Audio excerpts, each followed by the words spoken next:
Hello.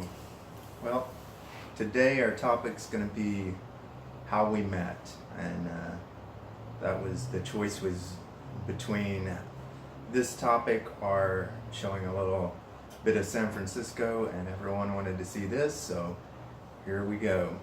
I'm going to get into how that relates to San Francisco, and how YouTube helped us meet.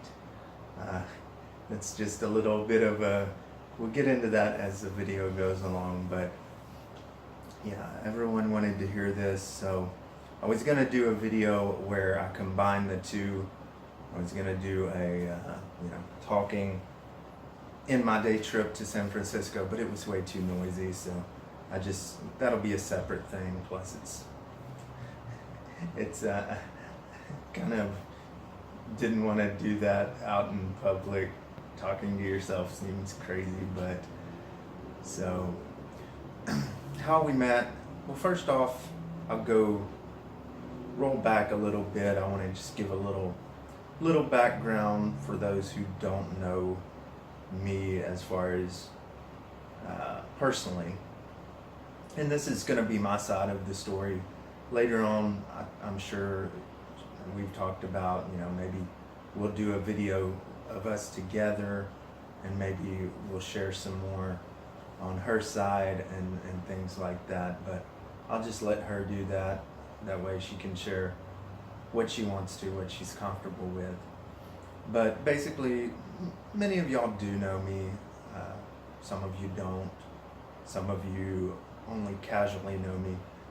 But I'm pretty serious when it comes to a lot of things. It's not to say I don't have a lighter side, and I think it's good not to take yourself too serious, but especially when it comes to dating, people said I had too high standards.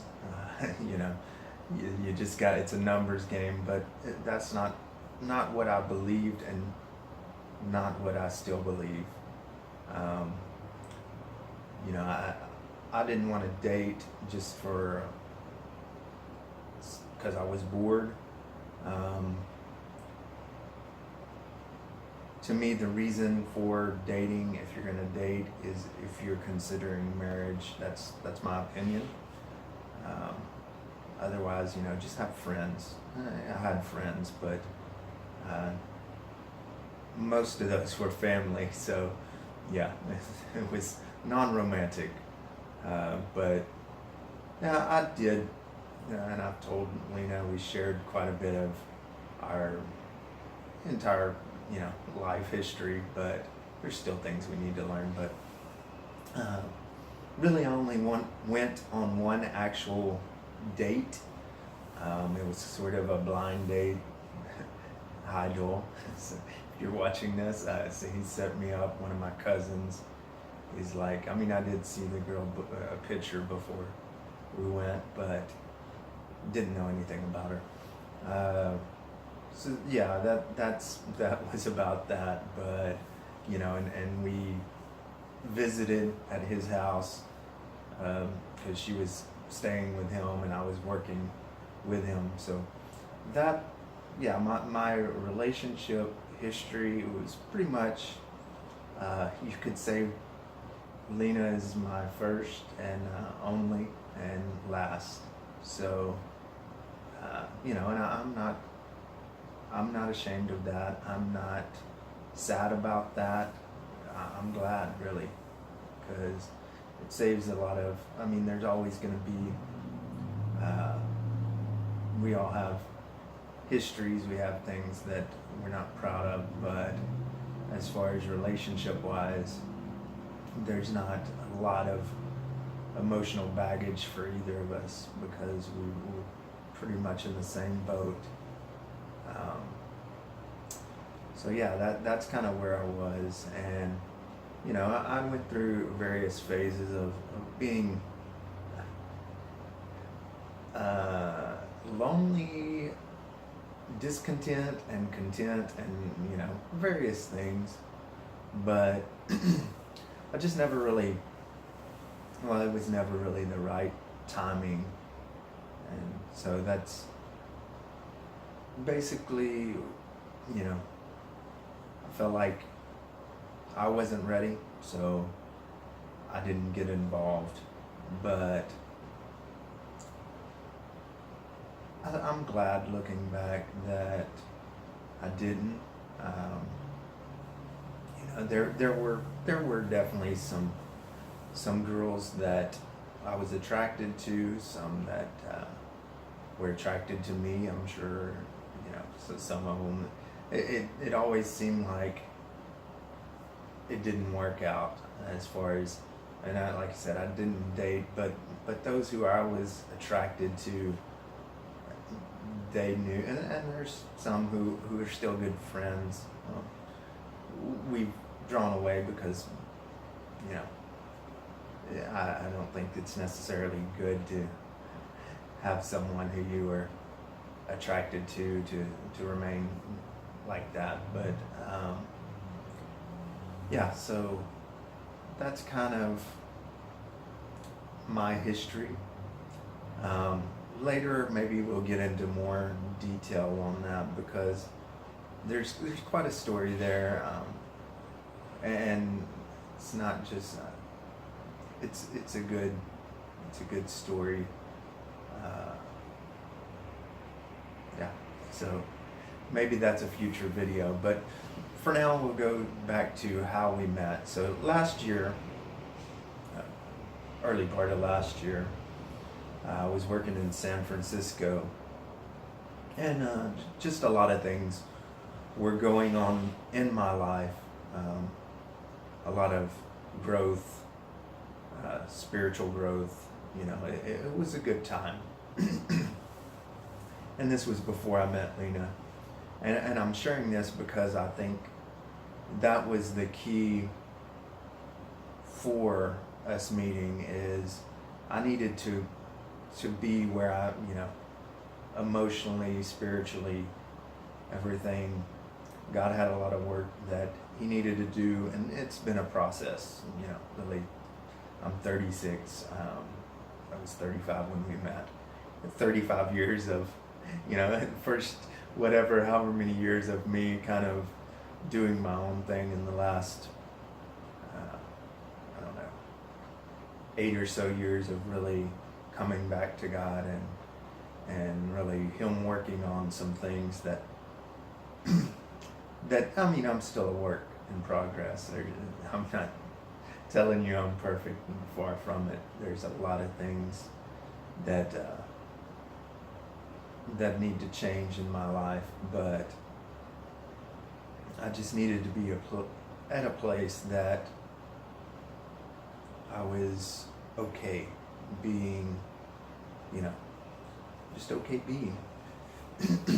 Sorry, I got a little congestion. So yeah, I was going to this church, a church I went to this morning, and that was good for me. It was a good church, good people. Really made some connections there with the people. And not romantic, although, again, I won't tell you the entire back history, but I felt like this year, I say this year, but it was last year, I felt like that was the year, because I'd been praying about different things, and I felt like that was the year that I would meet, my future wife. And there was some things, there's reasons that I believed that. I believe it was kind of God, and I'm not telling you, I'm sure there's going to be skeptics that are not believers, and you're going to say, oh, this person, he hears from God. Well, yeah, I mean, but not in the way that you're probably picturing it. But to me, God is real, and the things that I feel in my spirit, and I'm not saying like a feeling emotion, but I don't just pray to be wasting my breath. So I believe God does answer those prayers. And yeah, so I just had this piece about this was the year, and that's where I was right at that time. And actually, I've told Lina, I thought, well, maybe this church, maybe I'll find someone here. Um, it was, yeah, I just thought, well, maybe I'll find someone here.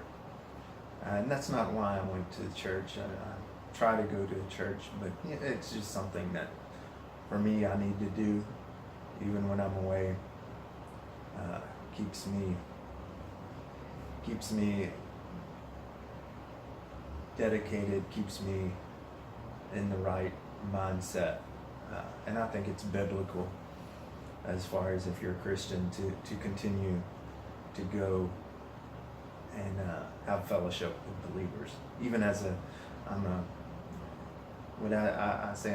functioning introvert, so I can function. I'm not. When I was younger, I was pretty shy, but I can, in a business atmosphere, I'm fine. But yeah, I guess I'm a little, whatever, introverted. So yeah, but anyway, so I was going to that church, and there was really a lot of things. The messages really were just what I needed to hear. So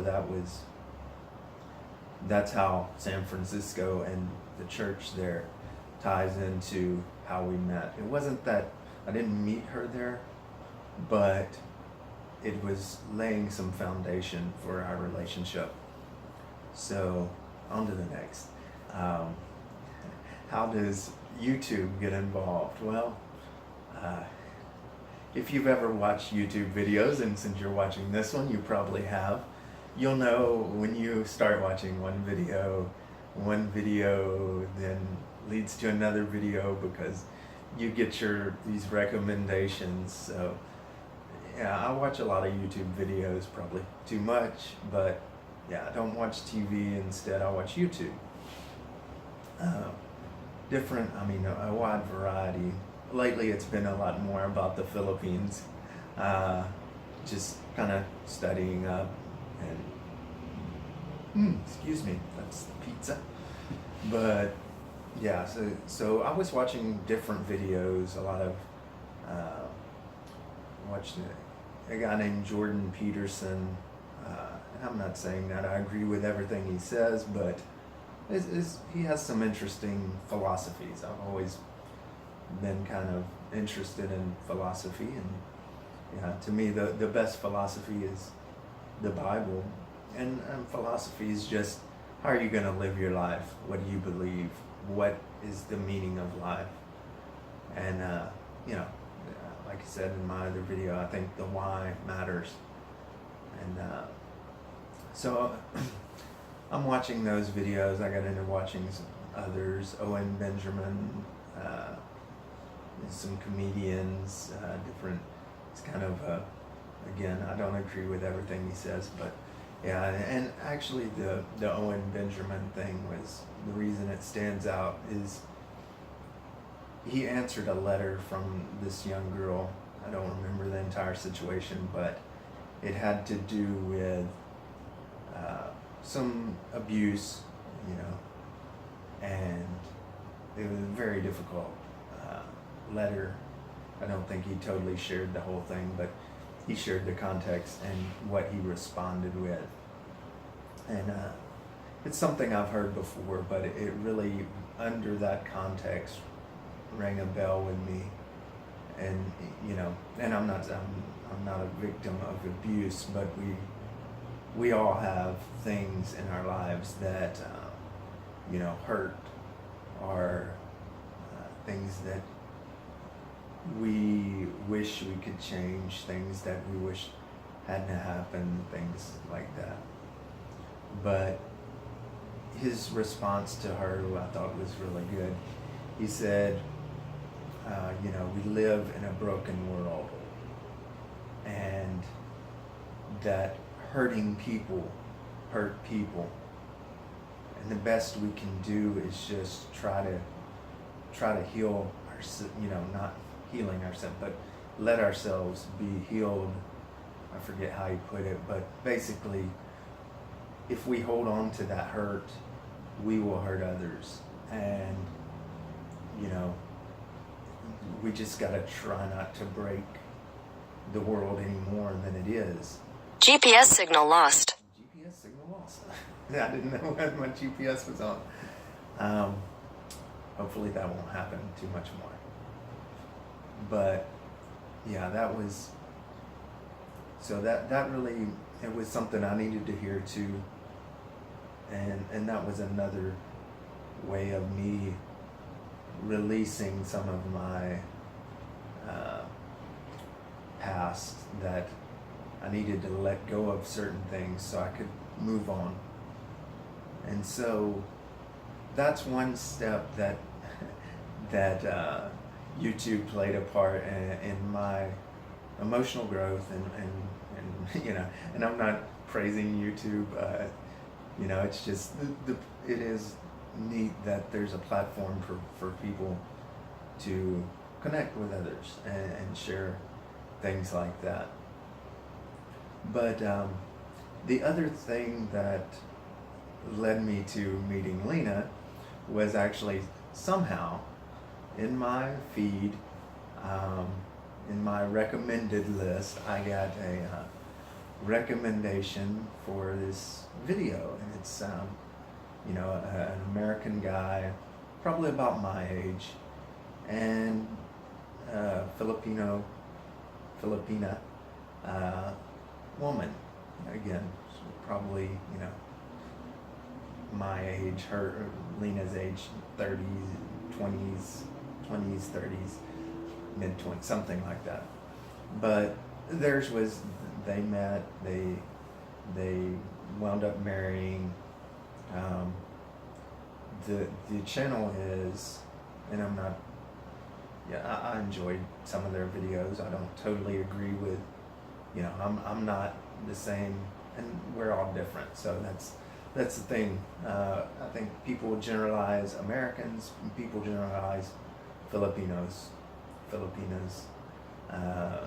You know, people generalize, and there's a lot of differences between different people. But yeah, that kind of sparked my interest, because I was hearing about how her upbringing was, you know, how their culture is, and it's very similar. And this is what I told Lina when we first met. Their culture is very similar to actually our culture, and you know, the U.S. is a melting pot, and there's a lot of different cultures.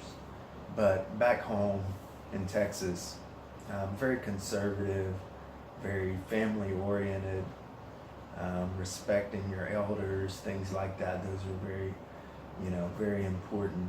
We show it in different ways, and that's been a learning experience, you know, with me and her. She didn't understand when I said yes ma'am. I was meaning, you know, although I was actually teasing her, but yeah, yes ma'am, yes sir, and in my culture is just, that's what you tell your mom, your dad. You know, you wouldn't just answer yes, you should answer yes ma'am, yes sir. It's a sign of respect to your elders or people in authority. And it's similar there, but there it's more, in the Philippines it's more business related, not necessarily family, from what I gather. So you wouldn't tell your mom or dad yes ma'am, yes sir, that type. But they have other ways, the blessing, you know, where you put, and I know the word, but I hate to nosebleed, because yeah, I don't want to mispronounce it, because it's one of those, I get nervous when I try to say the word, you know, Cebuano words. So I understand there's a lot of Cebuanos and a lot of Filipinos, and it's the same thing with English, and I can get that because I've learned a few, but I'm the same. I don't want to, like, when you're on the spot and you're trying to think of the word and you're trying to think of how you pronounce it. Yeah, it's difficult, but yeah, so that was something really sparked my interest of this is interesting because we're different. We're from totally like way a ways, but because of one thing that the country is predominantly Christian, mostly Catholic, but due to that, and me being Christian, it's a lot of the same. Our core values are a lot the same. So I was like, that's neat. I didn't know. I just didn't know. I didn't know a lot about the Philippines. I knew it was a group of islands, just some things that I picked up probably in history, but that's been years ago. And, whatever, geography wasn't my strong suit. Although I like other places, I always like, but yeah, so that was another thing that, how YouTube was instrumental in us meeting. And one other thing, and then actually where we met, she wasn't in the States, isn't in the States right now. By the States, I mean the United States. So yeah, on those videos, and I started watching more videos about the Philippines, about what they call Phil-Am, Filipino American, yeah, and just some of the things, and it was interesting. And during that, actually pretty early on, I'm like, oh, interesting. And the YouTuber that I started watching, Sesame City, I believe was the, I may be mispronouncing it, but it's play on words from that show. I'm not gonna get people with, but this show. So Sesame City, it's CESS in the city or in the city, I'm not sure. But that was who first introduced me to Filipinos as far as really getting to know. So little shout out there, and a lot of good information there. The one thing I would say is like what she was saying and how her husband is quite a bit different than how I am. And that's for me, I feel more like I can identify with Filipinos, than her husband, because kind of a little more laid back, not that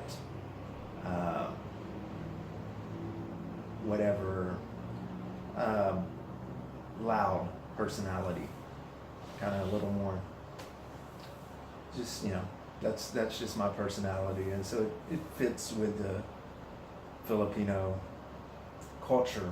Seems to really, I can get it. Although there's still cultural differences, but so that's how I was introduced to the ideal, and it sparked. Oh yeah, it just opened up.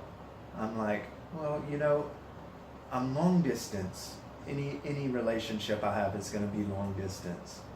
So it's what does it really matter if it's 1,000 miles or, in this case, 7,000 miles?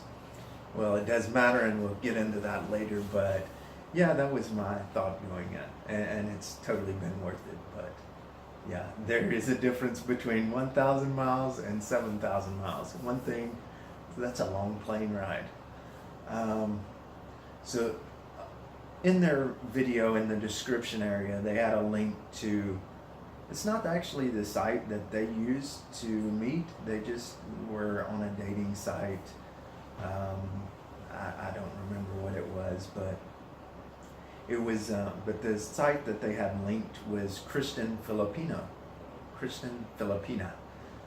which is, if Filipino is like the masculine, Filipina is the feminine. So that was the site they had linked there, and I'm like, oh, okay, I'll check that out. And it was like one of those things that it was kind of sporadic, spur of the moment, but at the same time, something that I felt like everything up to that point had been leading up to that. So I mean, it was one of those weird kind of moments that we all have that is like a turning point. But so I checked that side out, and I joined, and I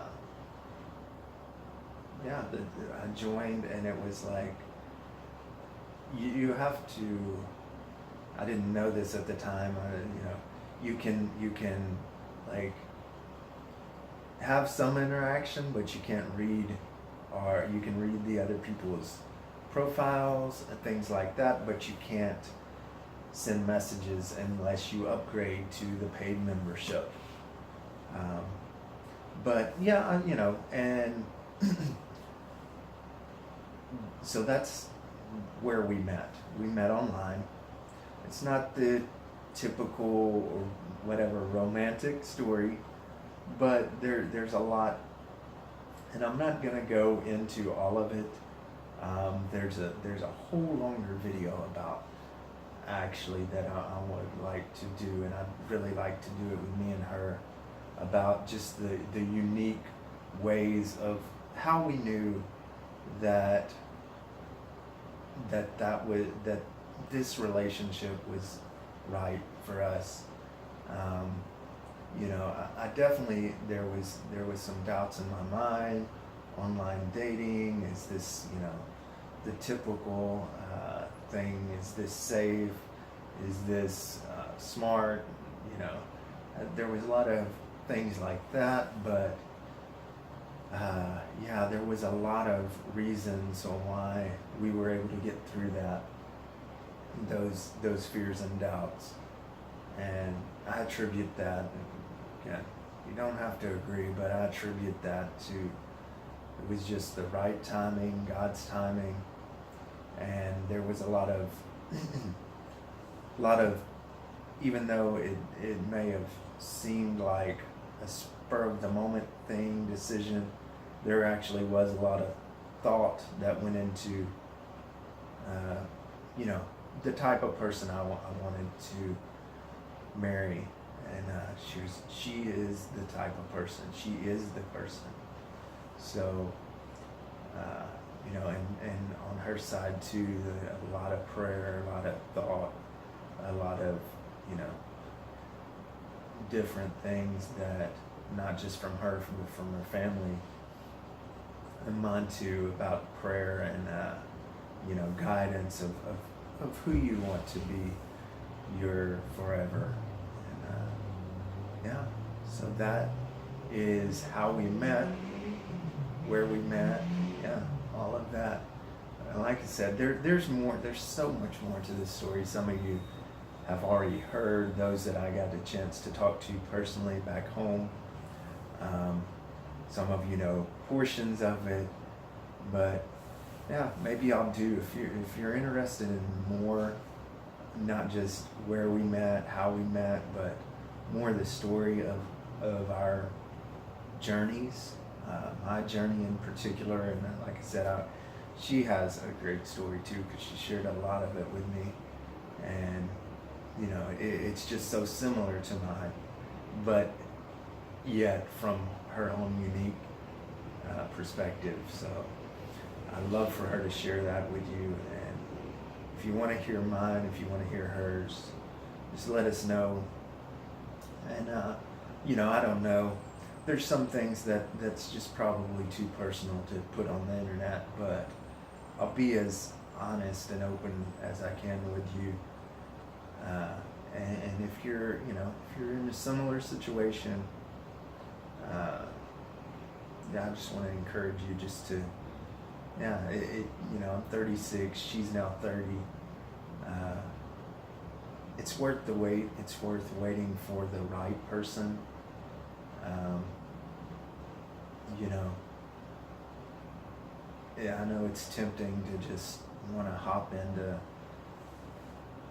relationship because you're lonely, but that's the wrong motivation. It really does need to be the right time and the right person, and it needs to be both of you have to be at the right place in your life. Of course, you could say, well, we weren't at the right place. We're 7,000 miles away, but that was the right place for us. And I'm not advising internet dating. There's a lot of dangers to do with that. In a time past, I might have said I got lucky because that's a thing that is a habit for us in America to say I got lucky. Lina corrected me on that, and she said, no, that's something that's a worldly perspective. Luck is not something that we as Christians should buy into. I got blessed, God blessed that time of waiting, and I'm not telling you I didn't wait perfectly. I was impatient at times. I messed up. I pursued wrong relationships, even though it didn't work out, thank God. And that was, I pursued, but God was bigger than all of that, because I believe He had a better plan, and He knew that I really did want to do that, want to do it His way. I just sometimes, just like Abraham and Sarah, you think, well, yeah, let me help God out a little bit, but God's got it. So, if you're going through that, God's got it. He's got you. Don't worry about it. You pursue that relationship. It's the relationship, you and God. And I'm not telling you that, that you can't date. I'm just saying that that's the relationship, and your other relationships, your family, your friends, and all these other things, they'll be added to you. So I just hope this was not too long. Hopefully you've stuck with me till this point. Just want to thank you for your time. Thanks for watching, and hopefully this will encourage some or give a little more insight into my life. And if you're interested, just this is something, and I'm not trying to be self-promotional, but they say you have to, and I really do. I appreciated the comments, but I need to know, what people want to hear, what types of things interest you. Is this a good video? Is this a bad video? Is it too long? Probably. So just share in the comments.